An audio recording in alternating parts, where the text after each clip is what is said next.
একটা ছেলে সে অসহায় মেধাবী তার পুরো দায়িত্ব আমি নিয়ে নিব।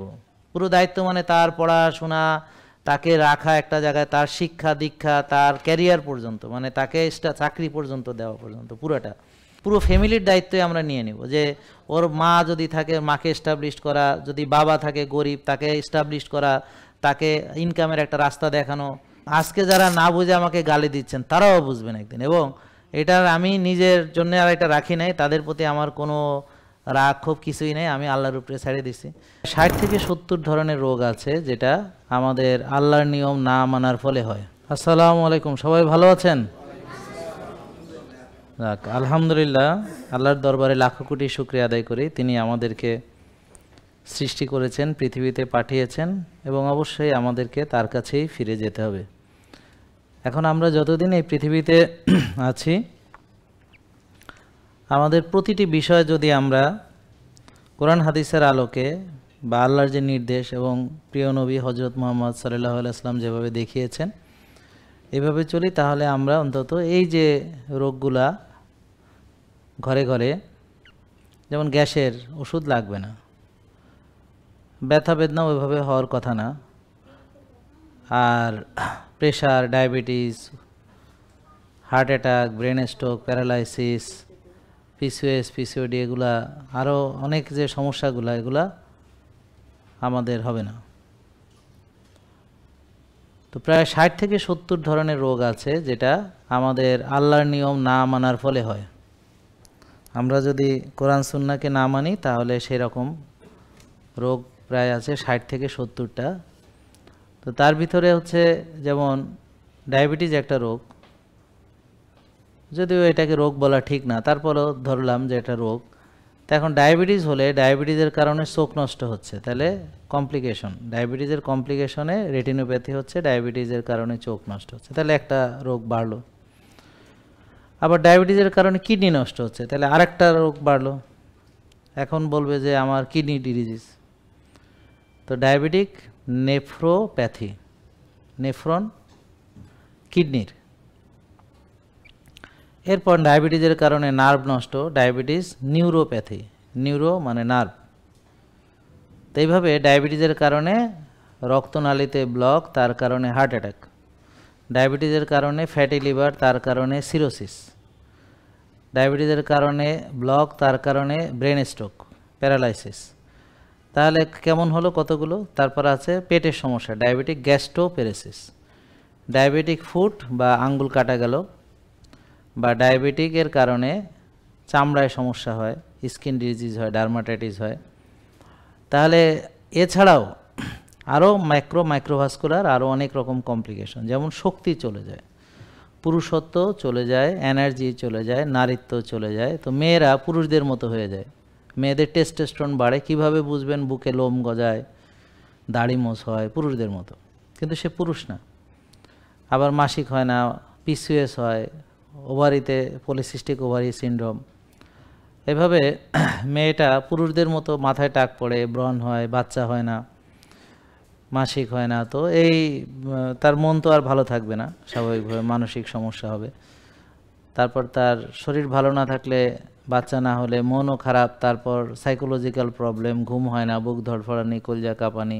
তা এখন ঘুম না হওয়ার আলাদা চিকিৎসা, আবার সাইকিয়াট্রিক চিকিৎসা, আবার মন খারাপ সেটার চিকিৎসা, বুক ধড়ফড়ানির চিকিৎসা, এরকম নানান রকম একটার পর একটা আসতে থাকে। আবার পুরুষদের কি হয়? ডায়াবেটিস রোগী যাদের শক্তি তৈরি হয় না, তো ইরেকটাইল ডিসফাংশন হয়। যেমন পুরুষাঙ্গে যদি রক্ত যেতে না পারে, তো রক্তনালীতে যদি ব্লক হয়, অ্যাথেরোস্ক্লেরোসিস হয়, তাছাড়াও টেস্টোস্টেরন লেভেল কমে যায়, তাছাড়া শক্তি তৈরি হয় না। যেমন ডায়াবেটিস রোগীর শক্তি কিভাবে হবে? তো যাদের অনেক দিন ধরে ডায়াবেটিস তাদের শক্তি চলে যায়, হয় না শক্তি। এছাড়াও পুরুষত্ব বা নারীত্ব দুটোর জন্যেই শক্তির প্রয়োজন, সেটা জেনারেল শক্তি, যেমন শারীরিক সক্ষমতা, যার যত শক্তি বেশি তার সব ধরনের শক্তি বেশি। আর যারা দুর্বল তারা সব দিকে আস্তে আস্তে দুর্বল। কোনোদিন একজন খুব শিক্ষিত মহিলা, নাম বলবো না, একজন বড় একজন নেতা, তাও বলবো না কে, তো যাক উনি আমার সঙ্গে দেখা করতেন। উনি আবার নিজেরও অনেক যোগ্যতা আছে, লেখালেখি করেন, তো এতটুকু, এর বেশি আর বলা যাবে না। তা আমার কাছে আসছে, এসে মানছে, মেনে উপকারও পাইছে, তারপর ওই যে বুঝেন না, সবাই মিলে তার অন্য একটা সমস্যা, যেটা আমি নিজেই বলছি অমুক ডাক্তার দেখান, তো উনি গেছে, উনি আর একটা উল্টা বুঝাইছে, আর একজন বুঝাইছে, এখন এখন উনি আর হাঁটতে পারে না, লড়তে পারে না, এখন আইছে আবার এতদিন পরে, প্রায় 5 বছর। তা আমারই বলতেছে যে আমার এখন এই অবস্থা। দেখলাম যে 3, 4, 5 জন ডাক্তার মানে মানে সব তো আর একসাথে খায় না, দেখে 5-6টা প্রেসক্রিপশন আছে। তা আমি বললাম যে বোন এইভাবে ওষুধ খেয়ে কী হবে? কয় যে আমি তো এখন বুঝতেছি যে কি হবে, আমি তো এখন আর হাঁটতে পারি না। তা এখন বুঝান কী হবে, আমি কি করব? তখন বলে যে আমি তো এখন আসছি আপনার কাছে, কিন্তু কথা হলো আমি তো এখন মানতেও পারবো না, নিজেই বুঝতেছে। তো পরে আমি অনেক মানে মায়া করে বললাম যে আপনি যা পারেন তাই করেন, আগে যা পারেন, আমরা এখানে সব বলবো, কিন্তু আপনি যা পারবেন তাই করবেন, কম কম করে। বলে যে হ্যাঁ আমি এইভাবে চিন্তা করছি যে আমি যা পারি একটু করি, তারপর দেখি কি হয়। তা আপনাদেরও এই অবস্থা হবে, মানুষ বুঝবে এক সময়, কিন্তু সেটা কত দেরিতে, কত দেরিতে। কি চোখ নষ্ট হওয়ার পরে, লিভার নষ্ট হওয়ার পরে, কিডনি নষ্ট হওয়ার পরে, ব্রেন নষ্ট হওয়ার পরে, হ্যাঁ সিরোসিস হয়ে যাওয়ার পরে, হ্যাঁ বা অপারেশন শেষ হওয়ার পরে, বা রিং পরানোর পরে, না বুক ফাড়ার পরে, না আঙ্গুল কাটার পরে, নাকি মাজাগিরা শেষ হওয়ার পরে, এভাবে নাকি পুরুষত্ব ধ্বংস হওয়ার পরে, নাকি নারীত্ব পুরুষত্ব সব শেষ হওয়ার পরে, কখন বুঝবেন সেটা তো এখন বলা যাবে না। তবে আপনি বুঝবেন, আল্লাহ একদিন বুঝাবে আপনাকে। এবং আজকে যারা না বুঝে আমাকে গালি দিচ্ছেন তারাও বুঝবেন একদিন। এবং এটার আমি নিজের জন্য আর এটা রাখি নাই, তাদের প্রতি আমার কোনো রাগ ক্ষোভ কিছুই নেই, আমি আল্লাহর উপরে ছেড়ে দিছি। তাদের মিথ্যা আরোপের বিচার আল্লাহ করবে। তো মিথ্যা আরোপ কবিরা গুনাহ, গীবত কবিরা গুনাহ। গীবত মানে হলো আমার যে দোষ আছে সেটা পিছে বলা, আর যে দোষ থেকে আমি মুক্ত সেটা বলা মানে মিথ্যা অপবাদ, সেটা সিরিয়াস গুনাহ। না জেনে মিথ্যা ছড়ানো, চরিত্রে কলঙ্ক আরোপ করা, সব হচ্ছে কবিরা গুনাহ। তা এরা কবিরা গুনাহ করতেছে, এখানে আমার কোনো সমস্যা হচ্ছে না। যারা করতেছে তারা তাদের আমল নামা ভারী করতেছে বদ আমল দিয়ে, তো এটা তারাই টের পাবে। তা আপনারা যে কোনো একটা কথা বললে বুঝা শুনা বলেন, আর যেইটার সাথে আমার কোনো সম্পর্ক নাই সেটা নিয়ে এখানে আসিয়েন না, সেটা দায় দিতে। আর আপনার বোকামির দায় আমাদেরকে দিয়েন না, বুঝতে পারছেন? আপনি আসল নকল চিনেন নাই, প্রতারিত হয়েছেন, সেটা আমার দায় না, সেটা আপনি চিনেন নাই, আপনার দোষ, নাকি বুঝেন নাই কথা? তো এই বিষয়গুলো খুব খেয়াল রাখেন। তো এই জন্য বলছি যে আস্তে আস্তে বোঝার চেষ্টা করেন, আমাদের মানসিকতা বোঝার চেষ্টা করেন। এখানে আসেন 2, 3 বার 4 বার আসলে আমাদের সম্পর্কে বুঝে ফেলবেন, এবং আপনার যদি মন ওপেন থাকে বুঝবেন। তাছাড়া আমাদের এখানে অনেক লোক আসতেছে রেগুলার, তো আপনার এই যে বুজুং বাজুং দিয়ে লক্ষ লক্ষ লোক নিয়ে চলা যায় না, বুজুং বাজুং কয়দিন পরেই প্রকাশিত হয়ে যায়। তা আমরা ওপেন কাজ করতেছি অনলাইনে, মানে ইউটিউব, ফেসবুক এবং সারা পৃথিবীর অনলাইন প্ল্যাটফর্মে, সেটা হলো 6 বছর। আর এর আগে আমি 2000 সাল থেকে 19 বছর আমি এই মানে কাজ করতেছি। এটা হলো পার্সন টু পার্সন পরামর্শ দেওয়া। একটা ছেলে, সে অসহায়, মেধাবী, তার পুরো দায়িত্ব আমি নিয়ে নিব। পুরো দায়িত্ব মানে তার পড়াশোনা, তাকে রাখা একটা জায়গায়, তার শিক্ষা দীক্ষা, তার ক্যারিয়ার পর্যন্ত, মানে তাকে চাকরি পর্যন্ত দেওয়া পর্যন্ত, পুরোটা, পুরো ফ্যামিলির দায়িত্বই আমরা নিয়ে নিব। যে ওর মা যদি থাকে, মাকে এস্টাবলিশ করা, যদি বাবা থাকে গরিব, তাকে এস্টাবলিশ করা, তাকে ইনকামের একটা রাস্তা দেখানো। আমারও নিজের অনেক প্ল্যান আছে, আপনাদের সঙ্গে কিছুটা শেয়ার করি নাকি অফ দ্য টপিক। সেটা হলো কি, আমি চাই যে সামনে একটা মানে ছেলে, সে অসহায়, মেধাবী, তার পুরো দায়িত্ব আমি নিয়ে নিব। পুরো দায়িত্ব মানে তার পড়াশোনা, তাকে রাখা একটা জায়গায়, তার শিক্ষা দীক্ষা, তার ক্যারিয়ার পর্যন্ত, মানে তাকে চাকরি পর্যন্ত দেওয়া পর্যন্ত, পুরোটা, মানে ওই আংশিক না। তো এরকম আল্লাহ যতটুকু তৌফিক দেয়, প্রথমে 10 জন, 20 জন, 15 জন, তারপর আমি দোয়া করছি যদি লক্ষ লক্ষ দেয়, লক্ষ লক্ষ, এইভাবে হবে ইনশাআল্লাহ। আমার কথা বুঝতে পারছেন? আমার কথা হলো ওকে আমি শেষ পর্যন্ত গাইড করব। আমি অল্প কয়েকজনকে নিয়ে কাজ শুরু করব, পুরো ফ্যামিলির দায়িত্বই আমরা নিয়ে নিব। যে ওর মা যদি থাকে, মাকে এস্টাবলিশ করা, যদি বাবা থাকে গরিব, তাকে এস্টাবলিশ করা, তাকে ইনকামের একটা রাস্তা দেখানো, মানে ভিক্ষা না করে ইনকাম করবে, ওদের পারিবারিক ইনকাম। ওই ছেলেটাকে তো আমরা খাওয়াবো, পড়াবো, ভালো রাখবো, কিন্তু ওর পরিবার তো যদি দেখা গেলে আমার ছেলে এত ভালো, আমরা তো খাইতে পাই না, তো ওদেরও ব্যবস্থা করতে হবে। তো এটা হলো একটা পরিবারকে এইভাবে, একটা পরিবার, 2টা পরিবার, এইভাবে অনেক পরিবার। তো আলহামদুলিল্লাহ আমাদের যে জাকাতের অর্থ আমরা এখানে ব্যয় করব। আর আমি আপনাদের কাছে পরামর্শ চাই যে এটা কি এরকম করা ঠিক হবে যে আপনারাও কন্ট্রিবিউট করতে পারলেন, এরকম ওপেন রাখা যায় কিনা? যাইলে আমি আপনারা যদি রাজি হন আমি ওপেন রাখলাম যে এই জায়গায় আপনি দিতে পারেন, কারণ আমাদের এখানে অনেকে সাহায্য করতে চায়, আমি তো এইসব জায়গায় কোনো কারো থেকে 1 পয়সাও নেই না, তাহলে ওই জায়গাটাতে নেওয়ার সুযোগ আছে, কারণ ওইটা তো এতিম বাচ্চা থাকবে, অসহায় থাকবে, গরিব থাকবে, হ্যাঁ, যারা মনে করেন এতিম কিন্তু জাকাত পায় না যদি সে গরিব না হয়, এটা জানেন আর কি, হ্যাঁ। তো যাক, তো যারা জাকাত পাওয়ার মতো অধিকার রাখে, হ্যাঁ, সেরকম মানে গরিব যারা, অনেক এতিম আছে অনেক বড় লোক, ওর বাপের অনেক সম্পত্তি ছিল, আছে না এরকম এতিম, হ্যাঁ। তো যাক, সেটা আমরা বুঝাচ্ছি ওই ধরনের যারা মেধাবী এবং অসহায় মেধাবী, এরকম পরে আমরা ঘোষণা দিব, ঘোষণা দিয়ে পরে আপনারা আপনাদের পরিচিত থেকে আমরা মানে বললেন যে এই ছেলেটা ছোট, এ পড়াশোনা খুব ভালো কিন্তু পড়াশোনা করার অবস্থা নেই, ফ্যামিলি খারাপ, তো আপনারা যেহেতু আপনাদেরকে আমি বিশ্বাস করি, যেহেতু আপনারা আপনার পরিবারের পাশে, আপনার পাশের বাড়ি, তা আপনি না ভালো জানবেন, আমি তো ভালো জানতে পারবো না, প্রতিবেশী, তো এই যে আমাদের যে এখন জানার সুযোগ আছে, আমরা আবার ক্রস চেক অবশ্যই করে নিব যে আশেপাশে আরও 10টা লোক ওই এলাকায় খোঁজ নিয়ে দেখবে আসলে ঠিক কিনা, এভাবে।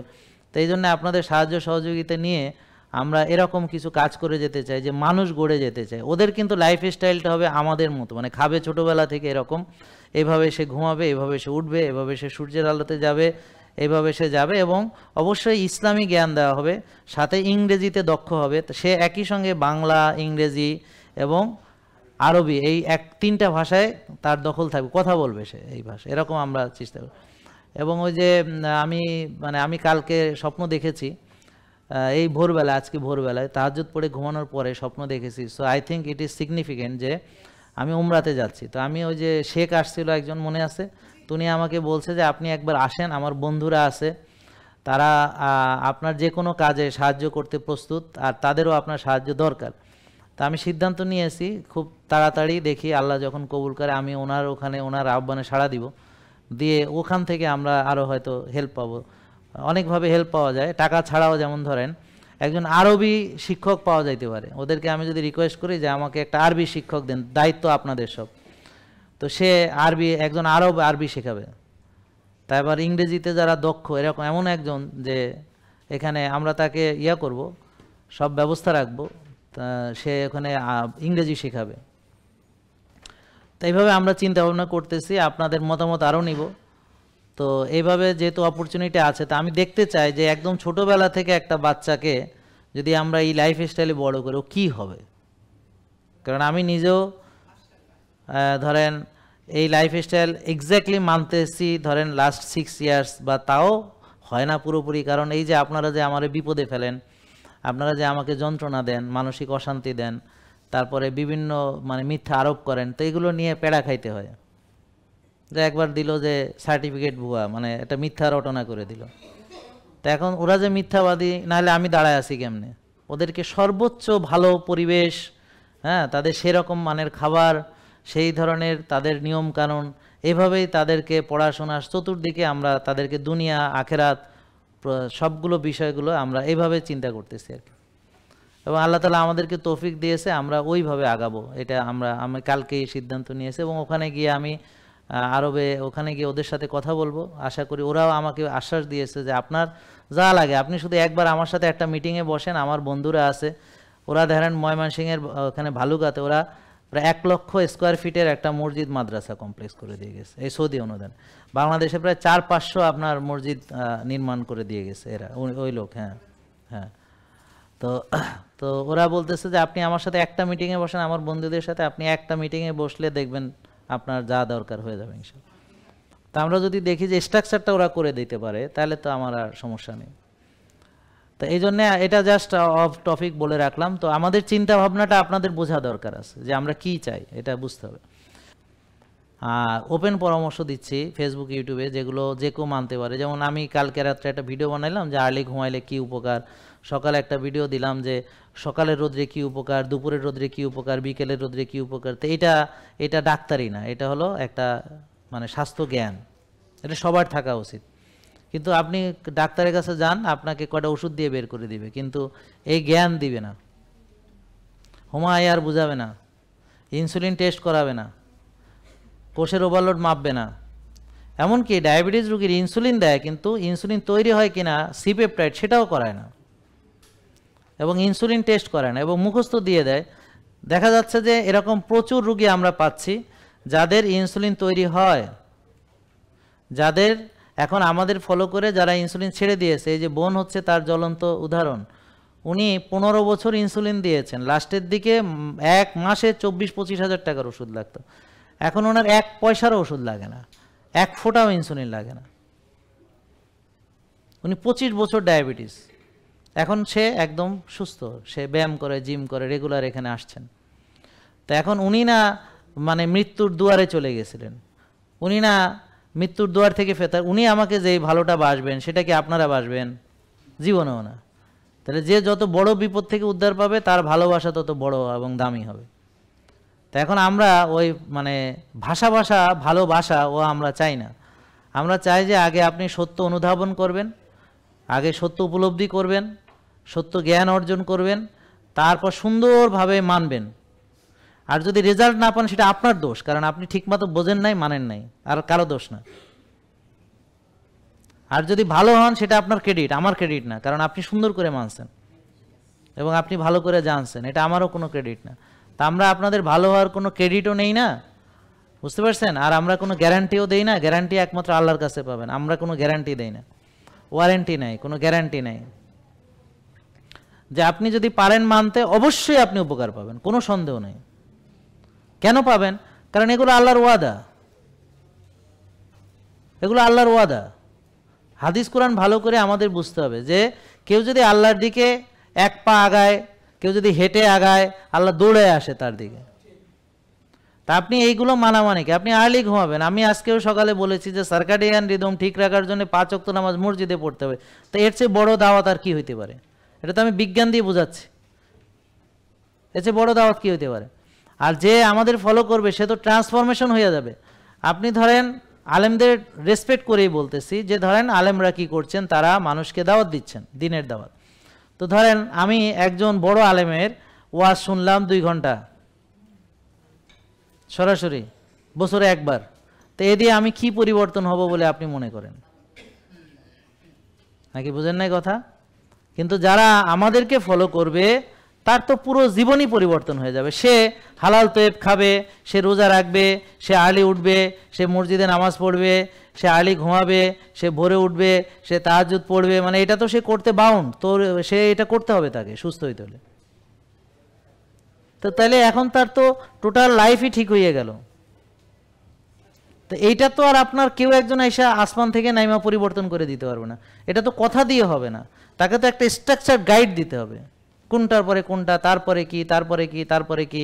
তারপর সে ডিসিপ্লিনটা এমনভাবে সে অ্যাডাপ্ট করবে যে কয়েক বছর পরে ও এই ডিসিপ্লিন থেকে আর বেরোইতেই পারবে না, বা সে সত্য জেনে যাবে, বুঝে যাবে, আর ইবলিসও তাকে আর বের করে নিতে পারবে না। এখন ইবলিস বেশিরভাগ লোককেই আবার তার দলে নিয়ে যাবে। সে কিছুদিন নিয়মকানুন মেনেছে, কয়েকদিন পরেই আবার সে তাকে নিয়ে যাবে। কি এখন বলবে যে এই তুই না ওজন কমাবি তো কমছে, এখন বাদ দে, এবার ছাড়। তোর না ডায়াবেটিস কমাবি তো কমছে, এবার ছেড়ে দে।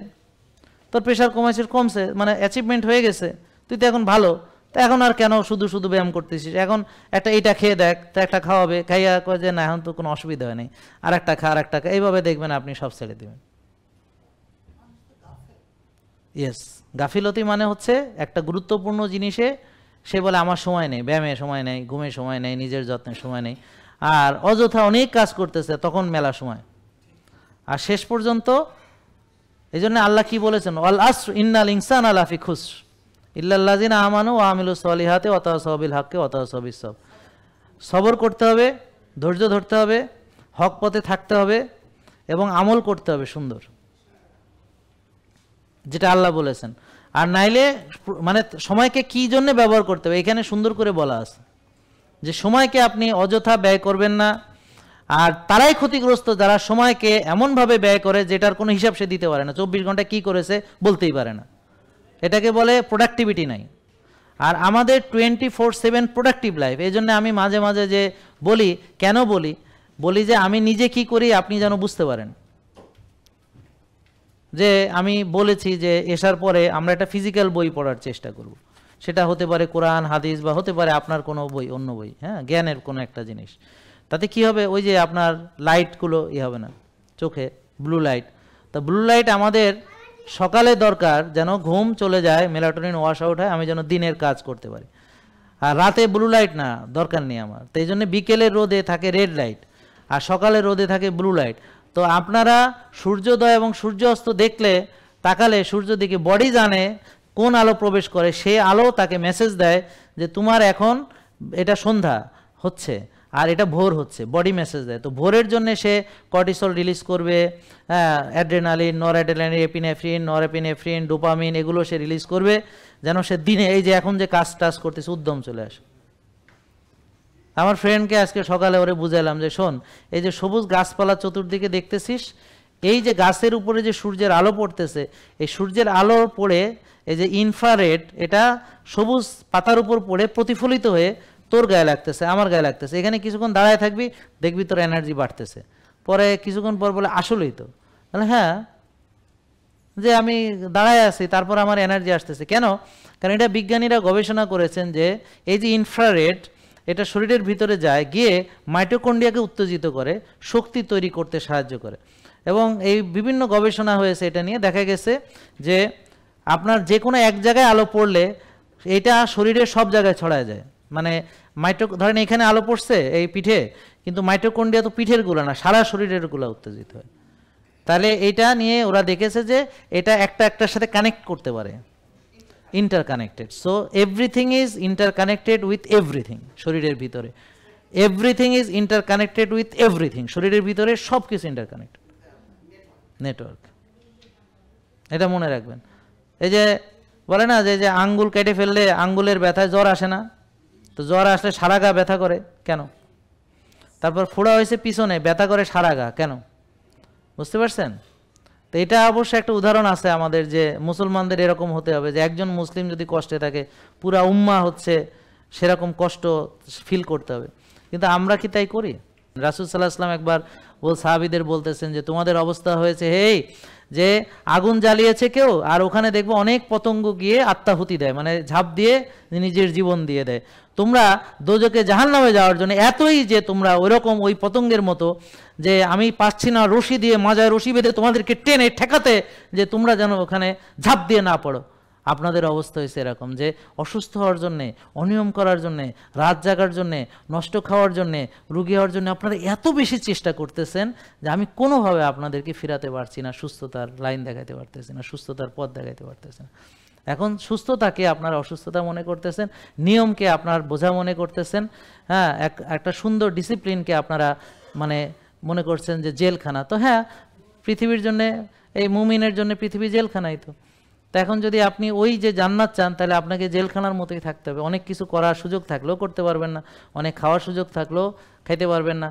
তো এই জন্যে সব ক্ষেত্রে যদি আমরা এই লাইফস্টাইল, এই নিয়মকানুন, আল্লাহ এবং তার রাসূল সাল্লাল্লাহু আলাইহি ওয়াসাল্লামকে প্রাধান্য দেই সকল বিষয়, এবং নিজের প্রতি আমার যে ভালোবাসা, আমি যদি সবার আগে আল্লাহ এবং তার রাসূল সাল্লাল্লাহু আলাইহি ওয়াসাল্লামকে, আমাদের প্রিয় নবী, একে যদি আমি আমার জীবনের চেয়ে বেশি ভালো না বাসতে পারি, তাহলে আমি ঈমানদার নই। তো এই জন্য আমরা ওইভাবে চেষ্টা করবো ইনশাল্লাহ, সর্বক্ষেত্রে ইনশাল্লাহ। ঠিক আছে, আল্লাহ সবাইকে তৌফিক দান করো। আসসালামু আলাইকুম। জেকে লাইফস্টাইল, ওষুধ মুক্ত সুস্থ জীবন।